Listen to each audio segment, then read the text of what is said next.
In a book discussion club, everyone in the group decides on a particular book to read, and then, after reading a designated section, they come together to pore over it in discourse.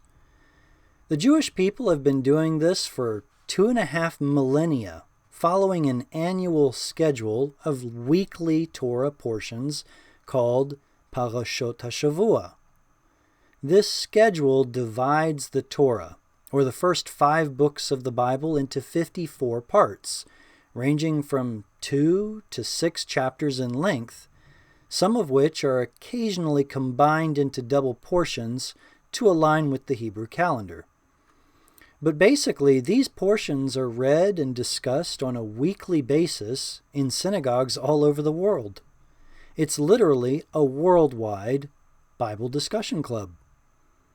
This reading cycle was arranged during or shortly after the Babylonian exile, probably by Ezra, and it starts and ends on Simchat Torah, the festive 8th and final day of the Sukkot holiday, which is also called the Feast of Tabernacles. The name of each parasha, or section, comes from its first distinctive word.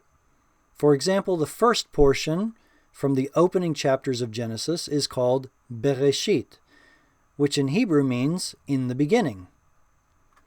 Additionally, there are designated readings from the prophets called Haftarot that parallel each parasha and are read in addition to the parasha.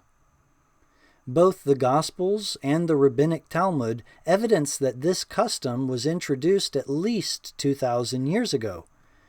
But why is unclear. Maybe it was because of Hellenistic persecution that outlawed reading of the Torah? Or perhaps it was a polemic against certain Jewish sects that limited the Hebrew Bible to only the Torah.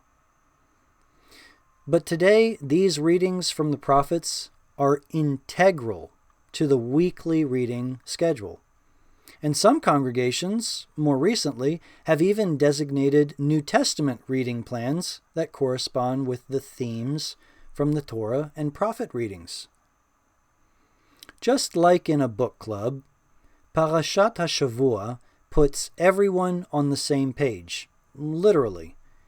But it's more than just another Bible reading plan. It turns the attention of the people all over the world to focus collectively on one limited passage of the Bible at a time, to scrutinize it, to ponder it, to dig up its treasures, to make connections with other passages, to wrestle with the text in a group discussion format, to bring not necessarily agreement, but rather clarity. It engages everyone mentally on a common subject that stimulates curiosity and learning and brings a strong sense of unity. This unity, in part, is what has preserved the Jewish people as a distinct nation up to this day. But, Jewish or not, everyone is welcome to study the current Torah portion. In Acts 15, when people from among the nations were turning to the God of Israel, Yaakov, or James, ruled to place only a few obligations on these new believers with the reasoning that, quote, from the earliest times, Moses has had in every city those who proclaim him, with his words being read in the synagogues every Sabbath, end quote. And how much more accessible are the scriptures today than back then?